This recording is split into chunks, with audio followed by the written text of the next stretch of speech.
કમલેશભાઈ નમસ્કાર. નમસ્કાર. Gir Somnath post digital news channel માંથી વાત કરું છું, પત્રકાર મનોજ ચૌહાણ. યસ. જી તમારું સ્વાગત છે. તમારો મને ફોન આવ્યો હતો પણ તમારી સાથે મારી વાતચીત ના થઈ. આપનું શુભ નામ? કમલેશ ચૌહાણ. કમલેશભાઈ ચૌહાણ. આપનું નિવાસ સ્થાન? રાજકોટ, આંબેડકર નગર, એસ ચોક પાછળ 150 ફૂટ રિંગ રોડ, રાજકોટ. અચ્છા. તો આપને મારો નંબર ક્યાંથી મળ્યો છે અને તમે કઈ રીતે મારો સંપર્ક કરવાનો પ્રયાસ કર્યો હતો, જણાવો. ઓલું તમે નથી ચડાવ્યું ન્યૂઝ? કયા વિષયના મુદ્દા બાબતે? આ વિષય બાબત ઓલું કઈક મંડળી હાલતી હતી ને, મંડળી હાલતી જ નહોતી પણ હા. એ રોકાણ કરવા બાબતે પૈસા લઈ ગયા. સમજાઈ ગયું. હા, આપણે સરાફી મંડળી અને અન્ય પણ મંડળીઓ હતી કે એમાં રાજકોટમાં. હા, લોકોએ પૈસા રોક્યા, કોઈ લાખો અલગ અલગ કિંમતમાં લાખો રૂપિયા રોક્યા અને પછી એને રોકાણકારોને વળતર પણ ન મળ્યું ને મૂડી પણ ન મળી, બરાબર ને? હા, મૂડી પણ વળતર. એટલે હવે આપની શું ઘટના, જણાવો. હવે મારે મેં એમાં 13 લાખ રૂપિયા 30,000 રૂપિયા મેં રોકાણ કરેલું છે. બરાબર. તમે કેટલા, એક સેકન્ડ, તમે કેટલા વર્ષો પહેલા 30 લાખ રૂપિયા રોકાણ કર્યા છે ને? હા. કેટલા વર્ષો પહેલા કર્યા છે? 2 વર્ષ થયા. અચ્છા, 2 વર્ષ થયા. એટલે તમે 24 માં કરી ને? હા, 23-24 માં કરેલા. હા, 23-24 માં. અને તમે કઈ મંડળીમાં કર્યા છે પૈસા જમા? મંડળીમાં નહીં, મેં વિહાન કેપિટલમાં કરેલા. વિયાન કેપિટલ કંપનીમાં કર્યા છે? હા, એ કંપની નથી કે એવું નામ રાખ્યું છે વિહાન કેપિટલ, અને એ લોકોએ ટોટલ 1.5 કરોડનું આવું કરી નાખ્યું છે. સમજાય. મારી વાત સાંભળી લ્યો. અત્યારે તમારા 30 લાખ રૂપિયા બાબત આપણે વાતચીત કરીએ. તમારા પાસે કઈ રીતે લોકો આવ્યા, કેના સંપર્કે આવ્યા, કઈ રીતે તમારા સુધી પહોંચ્યા કે તમે એના સુધી પહોંચ્યા છે કોઈ જાહેરાત આધારે? મારે બાજુમાં મકાન લીધું એને, બરાબર, મમ્મી પપ્પાએ. જી. બરાબર છે. પછી મને કે મારી હું એક ધંધો કરું છું, તમારે જો રોકાણ કરવું હોય, બરાબર, તો મને 2-3 ઓફિસ દેખાડી અને મને વિશ્વાસમાં લઈ અને મારી ઉપર આવું કરી નાખ્યું. સમજાઈ ગયું. તમારા ઘરની બાજુમાં રહેતા હતા? હા, બાજુમાં રહે જ છે હજી. અત્યારે હાલમાં પણ રહે છે? એ છોકરો ગામડે છે, અહીંયા આવતો નથી. જે પૈસા દીધા ને મેં એને. જી. અને એનું નામ શું છે? અજય રાઠોડ. અજયભાઈ રાઠોડ કરીને, બરાબર, નામ છે એમનું. અને અજયભાઈ રાઠોડે આ નામની કંપની તમને બતાવી અને એમને કીધું કે તમે અહીંયા પૈસા ઇન્વેસ્ટ કરો એટલા રૂપિયા, મારામાં જ રોકાણ કરો. ઈ જ કરતો હતો, એક જ હતો. કે મારામાં રૂપિયા તમે રોકાણ કરો તો તમને આનું સારું વળતર મળશે, બરાબર ને? રિટર્ન થોડોક દી મને આપ્યું અને પછી ભાઈ ભાગી ગયા. બરાબર. એટલે હવે આનું અત્યારે વળતર લેવાનો સમય આવ્યો તો એ ભાઈ ભાગી ગયા. વળતર આપેલું છે, પછી ભાગી ગયા. બરાબર. એટલે મેં તમને શું કહ્યું, તમે પૈસા રોક્યા, એનું એગ્રીમેન્ટ બન્યું, બરાબર ને? એનું એગ્રીમેન્ટ બન્યું, સોગંદનામું તૈયાર થયું. ફ્રોડ કંપની તો હતી જ, બરાબર. બીજા નંબરમાં એને તમને 2 વર્ષની મુદત આપી હશે. શેના માટે? તમે કોઈ મુદતે બંધાણા હતા? પૈસા તમે રોક્યા જ્યારે જોઈ ત્યારે પાછા. સમજાય ગયું. તમને જયારે પૈસા જોઈએ, તમારી જે રકમ છે એ તમને પાછી પરત કરવામાં આવશે, બરાબર ને? પણ તમે આ જે વિયાન નામની કંપનીમાં તમે આ પૈસા રોક્યા, તો એનું ક્યાંક ને ક્યાંક ડબલ વળતર મળતું હોય એના માટે તમે મૂક્યા હશે ને? કે લાંબા સમય પછી ટકાવારીમાં મળ્યા હતા. હા, વ્યાજની ટકાવારીમાં તમને સારું વળતર મળે, બરાબર ને? હા, એટલે એમાં તો તમે પૈસા રોકો કોઈ મંડીમાં, બેંકમાં, ફાઇનાન્સમાં, તો આપણે આશા અપેક્ષા એ રીતે બંધાય કે ભાઈ 2-5 વર્ષમાં એનું સારું વ્યાજ મળે, સારી ટકાવારી મળે. અને મને લોન કરાવીને મારા ઉપર લઈ લીધા પૈસા. સમજાય ગયું. ઓહો, શું વાત કરો! કેટલા રૂપિયાની લોન કરાવી તમારા ડોક્યુમેન્ટ ઉપર? હા, ટોટલ આટલા લાખની લોન છે બધી. કેટલા? 13 લાખની લોન જ છે પૂરી. હા, 13 લાખની લોન છે. અને 30 લાખ રૂપિયા જે ઇન્વેસ્ટ કર્યા એમાં તમને કઈ પાછા એને આપ્યા કે નહીં? ના, કઈ પાછા જ નથી આપ્યા. છેલ્લે મેં 4 લાખ આપ્યા, મને કઈ આપ્યું જ નથી. બરાબર. તો તમે અત્યાર સુધી, હા, તો આ ઘટના બાબત તમે પોલીસ સ્ટેશનમાં રજૂઆત કરી છે કે નહીં? અરજી કરેલી છે. અને મેં પોલીસમાં અરજી કરેલી છે. મને કે આ છે ને તમે 138 નો ગુનો દાખલ કરી દો. બરાબર. તો અત્યારે તમે છે ને, આપને હું એક સલાહ આપું છું કે તમે તમારા ત્યાં રાજકોટ જિલ્લા સાહેબને તમે એકવાર રૂબરૂમાં તમે મળો, બરાબર છે?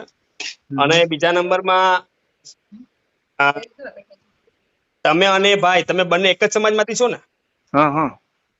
તો તમારે એકવાર સમાજમાં પણ આ બાબતે રજૂઆત કરવી જોઈએ. હું ડીડી સોલંકી નો ખાસ મિત્રો માણસ છું. યુવા ભીમસેના માંથી કામ કરું છું. કોણ? હું. બરાબર.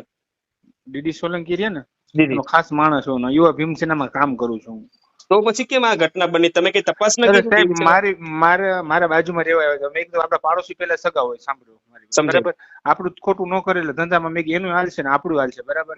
ના મેં ના એના બરાબર. બેનના સંબંધ હોત કરાવી લીધો. મારા બાજુમાં એક સરસ છોકરો હતો ને, અચ્છા એના અચ્છા બેનના મેં સંબંધ હોત કરાવી દીધા. પણ મારે બરાબર. ઘર જેવું ભળતું હતું. અચ્છા એના અચ્છા મમ્મી પપ્પાને બધાને ખબર હતી કે મેં પૈસા રોકાયા હતા, બરાબર? બરાબર બરાબર અને એ ભાઈ અત્યારે ગામડે લઈ ગયો. એ ભાઈ કે તું જાણ, એ જાણ. આ ભાઈ એને રહી છે ને, બરાબર.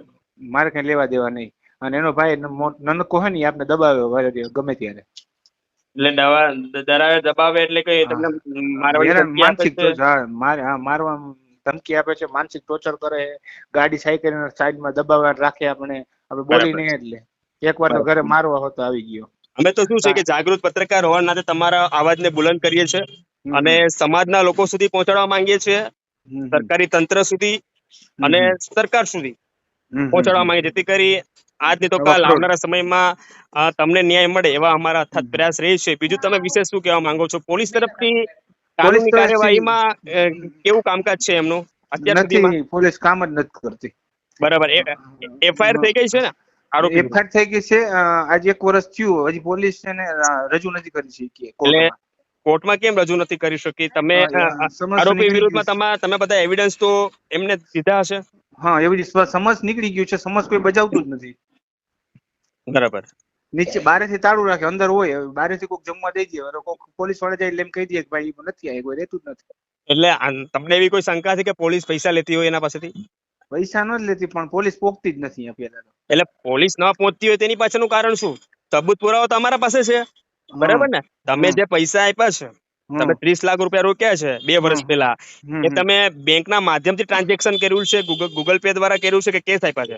રોકડા કેસ આપેલા છે, તમે કેશ એના આપ્યા? ખાતામાં નાખેલા છે. હા, તો તમે એના ખાતામાં જે તે વખતે સમયે તમે જમા કરાવ્યા છે તો એની એન્ટ્રી તો બોલે. હા, એન્ટ્રી બોલે જે મેં નાખેલા છે ને, હા, એવું બેંકમાં મેં નાખ્યા છે. હા, તમે જે તે બેંકમાં તમે જે તે એકાઉન્ટના વ્યક્તિના નામના ખાતામાં તમે પૈસા નાખ્યા એટલે એની એન્ટ્રી બોલે. આખી વિગત મળી જાય તો પોલીસ કેમ નબળી પડે છે આ કાનૂની કાર્યવાહીમાં? ખ્યાલ નથી, પોલીસ કઈ કામ નથી કરતી એવું લાગે છે મને. તો અત્યારે તો શું તમારા રાજકોટ જિલ્લામાં ઉચ્ચ અધિકારીની નિમણૂક થઈ છે અત્યારે જ, નિલીપ રાય. હા, હું એને મળી આવ્યો કાલે જ મળતા હો.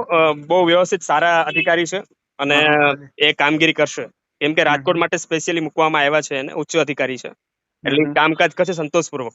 પરિવાર તમે એને એવું હોય તો રજૂઆત સાથે એમને અરજીપત્ર આપી દો, તમારા પરિવાર સાથે તમે જાઓ અને ક્યાંક ને ક્યાંક મધ્યસ્થી રસ્તો નીકળે એવી સંભાવના રહેશે. અને શક્ય હશે તો હું આવનારા સમયમાં નિલીપ રાય સાથે હું વાત કરું છું, જે અધિકારી છે, પોલીસ અધિકારી તમારા રાજકોટ જિલ્લાના.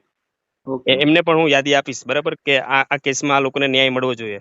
કારણ કે 30 લાખ રૂપિયા ઓલરેડી 2 વર્ષ પહેલા રોકાણા છે એ તમારા ફસાઈ ગયા છે. પછી પાછા કેટલા?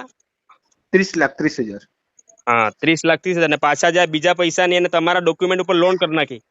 હા, મારે લોન કરી. એ કેટલા રૂપિયાની કરી નાખી એને લોન? 13,30,000 ની લોન છે, ટોટલ લોન જ છે.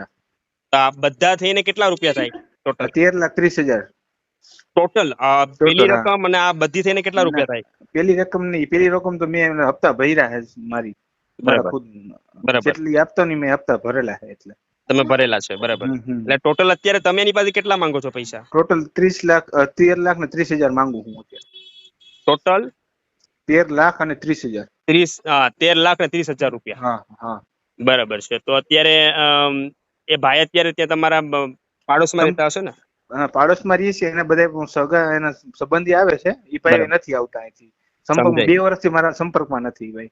સમજાઈ ગયો. તમારી સાથે આ પ્રકારનું એને બરાબર પૈસા પડાવવાનું જે કાંડ કર્યું છે એવા તો કેટલા લોકો સાથે કર્યું હશે ને, અલગ અલગ જ્ઞાતિના લોકો સાથે. હા, આપણે તમારા વાલ્મીકી સમાજના ઘણા છે. એટલે ટૂંકમાં કહેવાનું એ છે કે અનુસૂચિત જાતિ સમાજમાંથી, દલિત સમાજના, હાટી સમાજમાંથી, વાલ્મીકી સમાજમાંથી, ચમાર સમાજમાંથી, વણકર સમાજમાંથી કોઈને મૂક્યા નથી આવે, બરાબર. સમાજના નામ ઉપર બાબા સાહેબ ને નામની વિચારધારા કહી ને બધા પાસેથી પૈસા પડાવી લીધા છે, ખોટી કંપનીનું નામ દઈને, બરાબર, ઓફિસો બતાવીને, બરાબર. અને આવી રીતે તો અધર જ્ઞાતિના સમાજના લોકોને પણ પકડ્યા હશે. એટલે ક્યાંક ને ક્યાંક મારું એવું કહેવાનું છે કે જો અમે બધા લોકો જો ભેગા થતા હોય ને, જેટલા લોકો શિકાર થયેલા છે આ કાંડમાં, બરાબર, એ બધા લોકોએ મળીને એકવાર જે તમારે રાજકોટ જિલ્લાના ઉચ્ચ પોલીસ અધિકારી છે નિલીપ રાય, એ સાહેબને તમારે એકવાર મળવાની જરૂર છે. લાગે છે કે વહેલું નિરાકરણ આવી જાય. ચાલો, કોઈ વાંધો નહીં. તગીર સોમનાથ પોસ્ટ ડિજિટલ ન્યૂઝ ચેનલમાં જોડાવા બદલ આભાર. અને આપણે હમણાં ચડાવીએ છીએ. તમારો ફોટો આવી ગયો છે ને સોગંદનામું જે પેલું તમે મોકલાવ્યું છે ને એનો પણ ફોટો નાખી દઉં છું. આભાર, હું તમને લિંક મોકલાવું રાત સુધી. ઓકે. આભાર.